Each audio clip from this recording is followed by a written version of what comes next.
일제강점기 당시 시를 써서 국권을 빼앗아간 일본에게 저항했던 윤동주 시인의 쉽게 쓰여진 시라는 제목의 시가 있습니다. 창밖에 밤비가 속살거려 육첩방은 남의 나라, 시인이란 슬픈 천명인 줄 알면서도 한 줄 시를 적어볼까.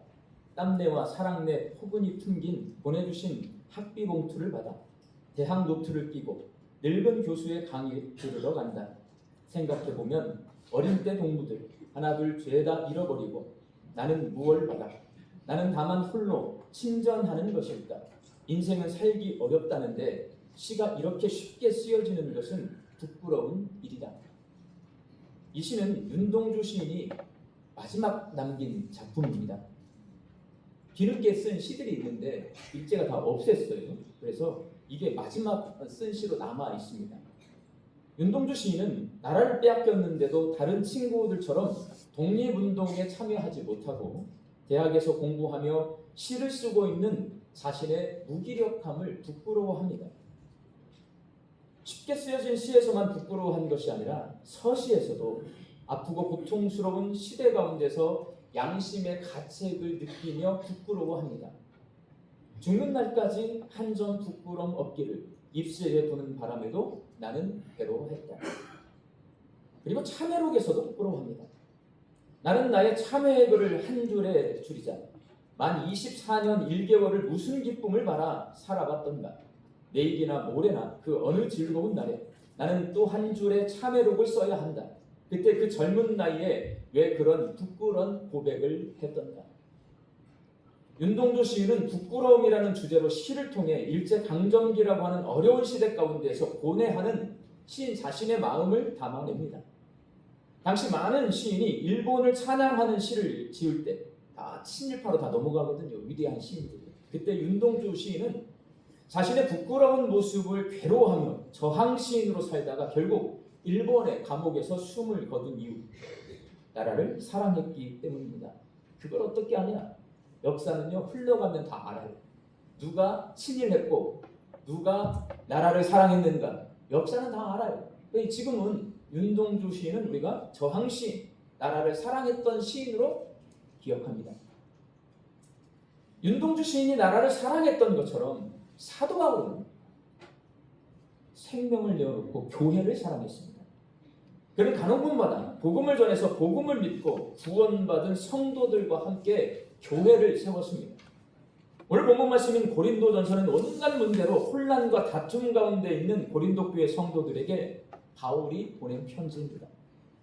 바울은 이 편지를 통해 고린도 교회 성도들을 향한 자신의 마음을 담아내는데 오늘 본문 말씀에서의 주제는 예수님의 십자가 죽음과 부활입니다. 오늘 본문 20절 말씀 함께 읽습니다. 그러나 이제 그리스도께서 죽은 자 가운데서 다시 살아나사 잠자는 자들의 첫 열매가 되셨도다. 바울은 예수님이 십자가에 돌아가신 후 3일 만에 부활하셔서 부활의 첫 열매가 되셨기 때문에 예수님을 구주로 영접하는 사람은 예수님과 함께 부활하게 된다라고 말합니다. 이것이 바울이 전한 십자가 죽음과 부활의 복음입니다. 그러나 당시 많은 사람이 바울이 전한 복음을 외면하고 거절했습니다. 고린도전서 1장 23절 말씀 함께 읽습니다. 우리는 십자가에 못 박힌 그리스도를 전하니 유대인에게는 거리끼는 것이요 이방인에게는 미련한 것이요. 바울에게서 복음을 들은 유대인들은 바울이 유대교를 해치는 이단 사상을 가르친다고 십자가 죽음과 부활의 복음을 거부했어요. 그것을 전하지 못하도록 핍박했습니다. 그리고 바울이 헬라인, 이방인들에게 복음을 전하자 이방인들의 반응은 이래요. 사람을 이기지 못하고 사람들에게 붙잡혀서 두들겨 맞다가 십자가에 못 박혀 죽은 신, 사람을 이기지 못하는 그 신을 누가 믿겠느냐. 이게 이방인들의 반응입니다. 십자가 죽음과 부활의 복음을 이방인들은 미련하고 어리석은 이야기로 여겼고 바울이 전한 복음을 받아들이지 않고 거부했습니다. 여러분, 십자가 죽음과 부활에 대한 반응이 이렇다고 한다면 굳이 바울이 이렇게 복음을 전하고 다닐 이유가 있을까요? 갔는데 유대인들은 이단 사상 전한다고 핍박하고 이방인들은 미련한 거, 어리석은 거 전하고 다닌다고 받아들이지 않고 이런 걸 왜 전합니까? 다들 받아들이기 싫어하고 거부하는 십자가 죽음과 부활의 복음 말고도 성경에는요 전할 게 많이 있습니다.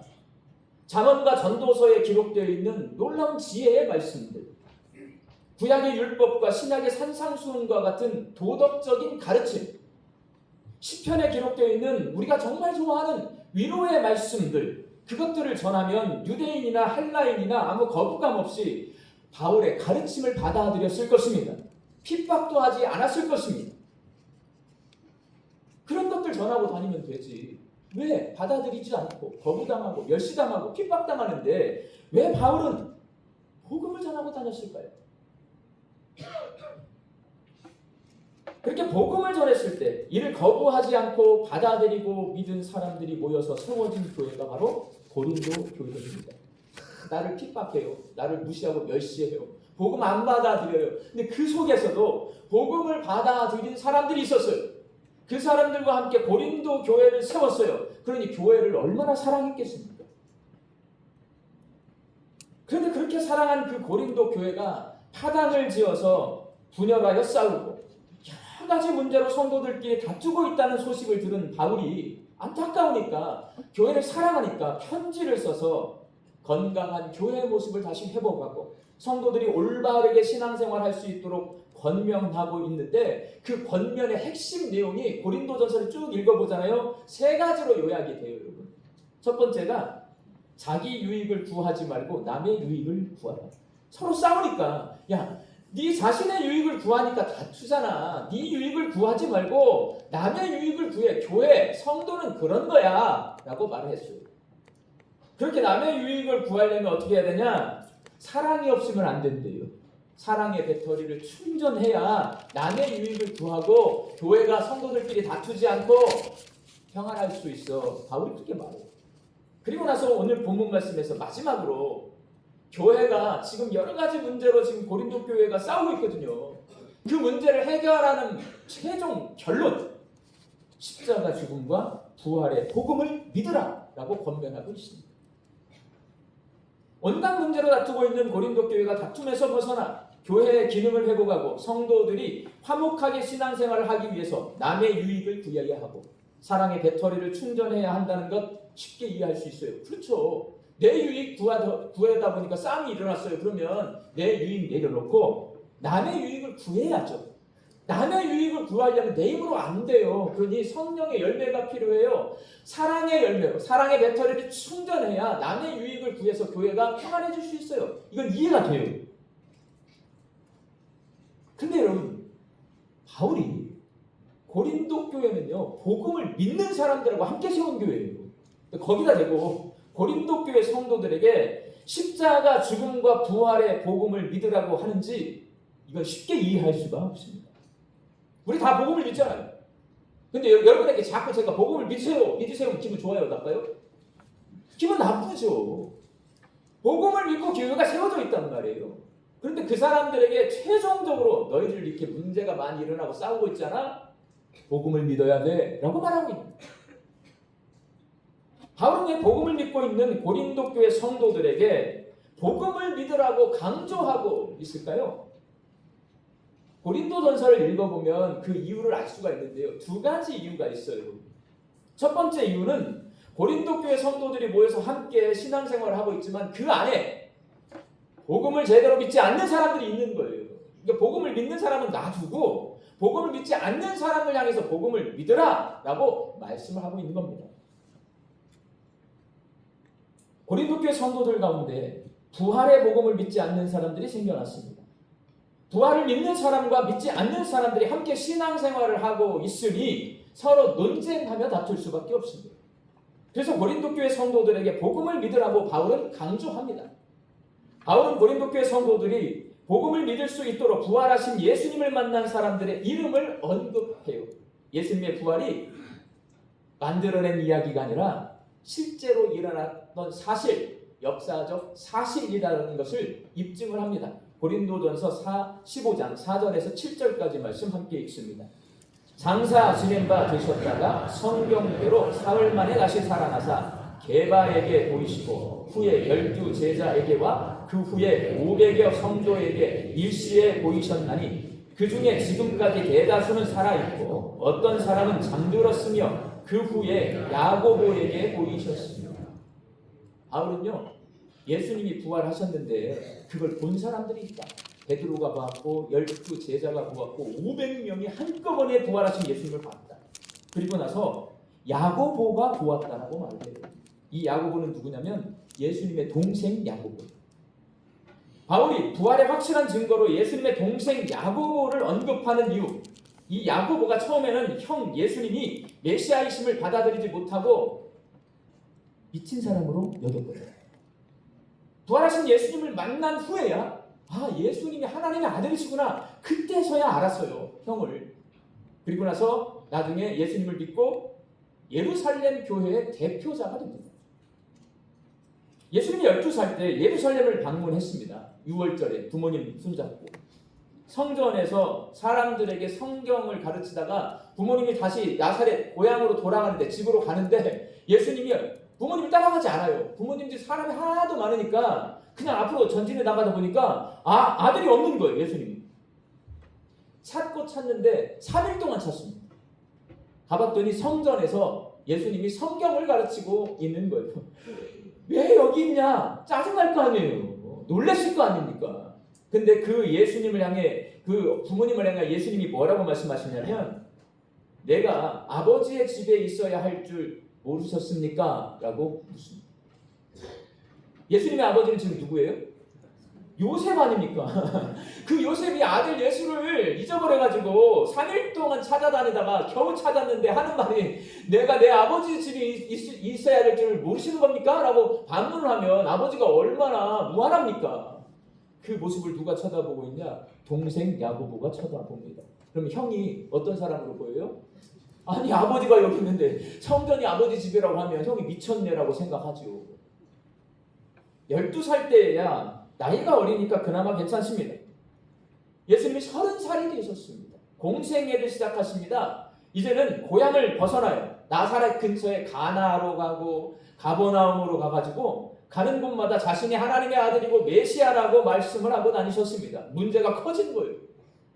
하나님을 사칭하고 메시아를 사칭하는 모습으로 보였기 때문에 예수님의 말씀을 들은 주변 사람들이요, 가족들에게 찾아와서 민원을 제기합니다. 저 아들 그냥 둘 거냐? 자기가 하나님이라고 하고 다닌다. 자기가 메시아라고 하고 다닌다. 저 아들 그냥 둘 거냐? 그래서 가족들이요, 굉장히 곤란해졌어요. 그게 마가복음 3장 20절에 써 있어요. 가족과 친척들이 예수님을 붙잡기 위해 쫓아다닙니다.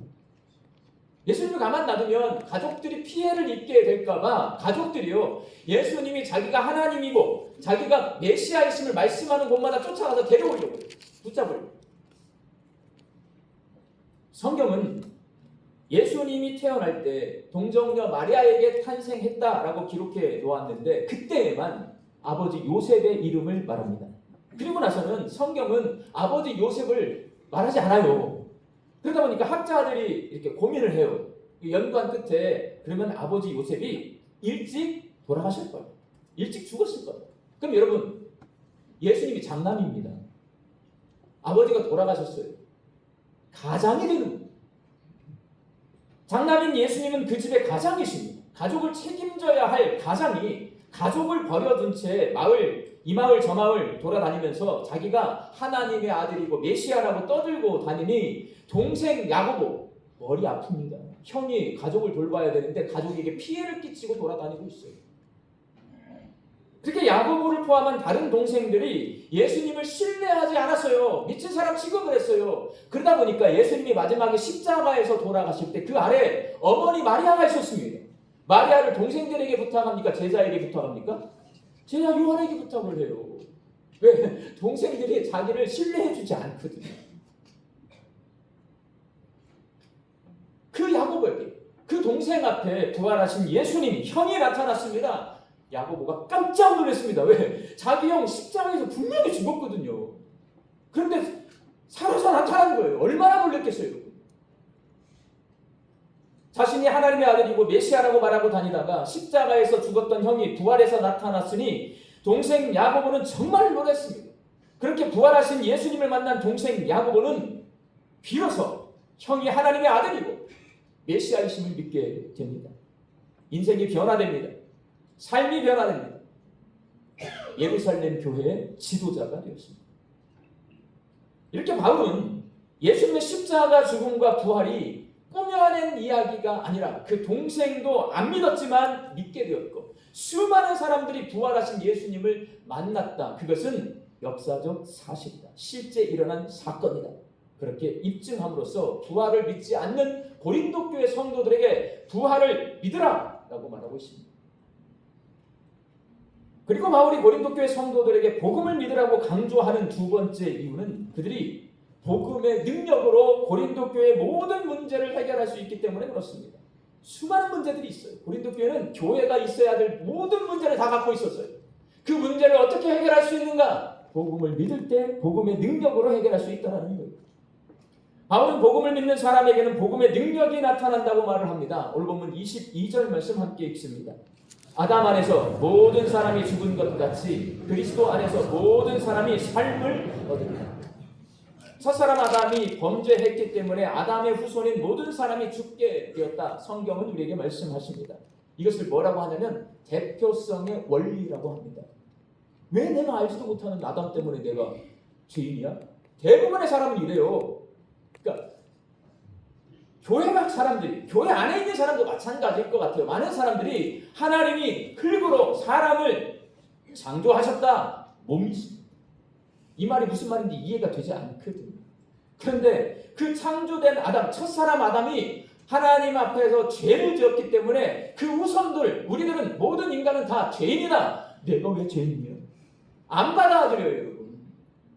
근데 성경은 말하는 거예요. 아담이 죄를 지어서 그 후손인 모든 인류는 죄인이다. 대표성의 원리를 말하는 거예요. 제가 논리적으로 설명을 해드릴게요. 우리가 버스를 타고 갑니다. 근데 기사가요, 전날 밤에 너무 잠을 못 잤어요. 좁니다. 졸음 운전을 해서 버스 운전수가, 기사가 사고가 났습니다. 그래서 뒤에 앉아있는 사람 다칩니까? 안 다칩니까? 다쳐요. 억울해도 할 수가 없어요. 버스에 타고 있는 모든 사람의 안전이 누구에게 달려있냐면 버스기사 한 사람에게 달려있어요. 나는 그 버스를 탔을 뿐이에요. 근데 버스기사가 졸아서 사고가 났어. 나는 아무 죄도 없는데 억울하게도 내가 다쳤어. 이게 대표성의 원리라고 하는 거예요. 아담 한 사람의 행동은 인류 전체를 대표하는 행동입니다. 아담으로 인해 모든 사람이 죄와 죽음을 피할 수 없게 되었습니다. 성경은 그걸 우리에게 말씀하시는 거예요. 그 대표성의 원리를 우리는 받아들이고 믿는 것입니다. 그래서 하나님께서 우리를 위해 둘째 아담을 준비하셨는데 그분이 바로 예수님이십니다. 예수님은 모든 사람이 지켜보는 가운데 십자가에서 죽으셨습니다. 여러 가지 죽음의 방법이 있어요, 여러분.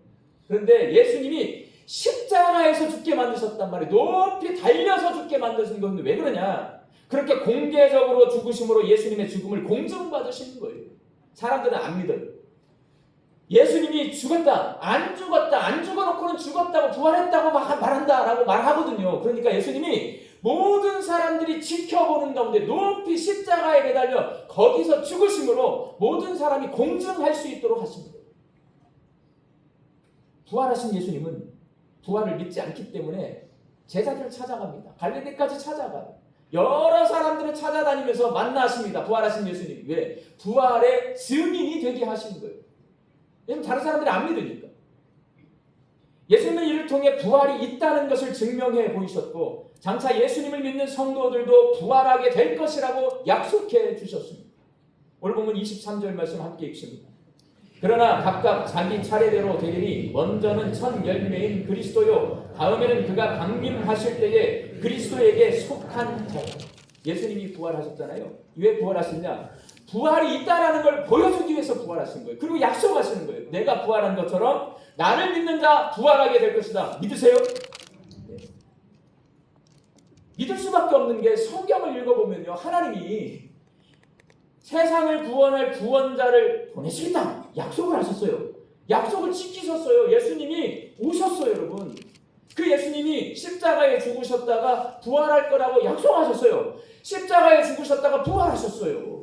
그리고 이제 남은 약속이 뭐냐면 예수님이 다시 오신대요. 재림의 약속이 있어요. 그 재림의 날에 예수님이 부활하신 것처럼 예수님을 믿는 사람들이 부활하게 될 것이다. 약속하셨어요. 앞에 약속을 지키셨어요. 뒤에 약속 지킬까요? 안 지킬까요? 지킨단 말이에요. 지킬 줄로 믿는 거예요. 부활은 죽음을 이기는 하나님의 능력입니다. 오늘 보면 26절 말씀 함께 읽습니다. 맨 나중에 멸망받을 원수는 사망이니라.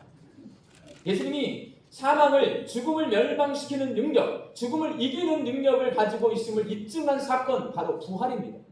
그래서 예수님의 십자가 죽음과 부활의 능력을 믿는 사람은 죽음을 이기는 능력을 갖게 됩니다. 바울은 이 말을 하고 있는 거예요. 복음을 믿어야 된다. 십자가의 죽음과 부활을 믿어야 된다. 그러면 부활의 복음의 능력으로 살 수 있게 되는데 그 복음의 능력은 뭐냐? 죽음을 이기는 능력입니다. 고린도 교회 성도들은 서로 미워요. 서로 시기 질투합니다. 음행을 벌여요. 불신, 여러 가지 이 예수님에 대한 복음을 불신해요. 그것 가지고 서로 다투고 있습니다. 이게 고린도 교회였어요. 이 모든 것들이 뭐냐? 죄요. 죄. 미워요? 미운 걸로 끝나지 않아요. 그 미움은 어디에 연결되어 있냐면 죄예요. 시기 질투하고 서로 다퉈요. 이것도 전부 죄하고 연결이 되었어요. 여러분, 죄의 값은 뭐예요? 죽음이에요. 내가 미워하는 거, 시기 질투하는 거, 분내고 싸우는 거, 이거 아무것도 아닌 것 같지만 그게 어디에 연결되어 있냐면 죄에 연결이 되어 있어요, 여러분. 죄는 어디에 연결이 되면 죽음에 연결이 되어 있어요. 지금 내가 시기 질투하고 미워하고 다투고 분내고 싸워요. 어디에 연결되어 있는 거예요? 죽음에 연결되어 있는 거예요. 사망 권세에 연결되어 있는 거예요. 바울은 그걸 말하고 있는 거예요. 그걸 이길 수 있는 방법은 딱 하나예요. 뭐예요? 십자가 죽음과 부활의 복음이라는 말이에요. 그래서 바울은 고린도 교회 성도들 향해서 다른 말 하지 않아요. 복음을 믿으라 라고 권면하고 있습니다. 복음을 믿어야 고린도 교회 성도들이 불신, 다툼, 시기, 질투, 분냄, 이 모든 것들을 십자가에 못 박아버리고요. 죄와 죽음의 권세를 이기고 교회의 기능과 성도들의 올바른 신앙생활의 모습을 회복할 수 있기 때문에 복음을 믿으라 라고 말하고 있습니다. 사랑방주 양립교회 성도 여러분, 예수님의 십자가 죽음이 내가 죄의 권세를 이길 수 있도록 하나님께서 예수님을 통해 행하신 일임을 믿으십니까? 예수님의 부활이 내가 죽음의 권세를 이길 수 있도록 하나님께서 예수님을 통해 행하신 일임을 믿으십니까? 우리는 이걸 믿고 여기 있는 겁니다. 복음을 믿는 사람에게는 복음의 능력이 나타납니다. 로마서 1장 17절 말씀 함께 읽겠습니다. 복음에는 하나님의 의가 나타나서 믿음에 이르게 하나니 기록된 바 오직 이 의는 믿음으로 말미암아 살리라 함과 같으니라. 예수님의 십자가 죽음과 부활의 복음을 믿으면 죄와 사망 권세를 이기는 믿음에 이르게 됩니다. 십자가에서 내 죄를 사해 주셨어. 나는 이제 새로운 사람으로 거듭났어. 나는 부활을 소망하는 사람이야. 이 믿음을 갖고 있잖아요. 죄와 죽음의 권세를 이기게 됩니다. 그 믿음을 갖고 사는 사람은 어떻게 되냐? 미움과 시기와 질투와 분냄과 음행과 불신을 이기고 사랑해줍니다. 축하해줍니다. 존중해줍니다. 경건하고 신뢰하는 삶을 살게 됩니다. 예수님의 십자가 죽음과 부활을 믿는 믿음을 갖게 되면 사랑하며 살게 돼요. 존중하며 살게 돼요. 서로 경건하고 신뢰하는 삶을 살게 돼요. 그 믿음에 이르게 된다는 거예요. 앞의 믿음은 예수님이 날 위해 그런 일을 행하셨어라는 걸 믿는 거예요. 복음을. 그러면 뒤에 믿음은 뭐냐면 그걸 믿는 사람이 예수님처럼 살 수 있다는 걸 믿게 되는 거예요. 윤동주 시인의 십자가라는 시가 있습니다. 괴로웠던 사나이 행복한 예수 그리스도에게처럼 십자가가 허락된다면 모가지를 들이우고 꽃처럼 피어나는 피를 어두워가는 하늘 밑에 조용히 흘리겠습니다. 시인은 십자가 고난이 괴로웠지만 부활의 승리로 행복해 하셨던 예수님처럼 자기도 십자가 죽음과 같은 고난을 두려워하지 않고 유난 떨지 않고 조용히 피 흘려 죽겠노라고 고백합니다. 이는 부활의 승리를 내가 믿고 있으니 나는 죽음이 두렵지 않다는 고백이고 내가 죽음의 권세에 얽매이지 않고 자유하다는 고백입니다. 윤동주 시인은 이 시를 1941년 5월 31일에 창작을 했는데 해방을 6개월 앞둔 1945년 2월 16일에 일본 후쿠오카 감옥에서 27살 젊은 나이로 순국하셨습니다. 나라를 빼앗긴 상황 속에서 십자가 죽음과 부활의 능력을 믿는 믿음은 죄와 죽음의 권세를 두려워하지 않고 하나님이 주신 재능, 씨 만드는, 씨 쓰는 그 재능으로 불의에 항거합니다. 자신의 목숨까지 내어놓게 하는 믿음에 이르게 합니다.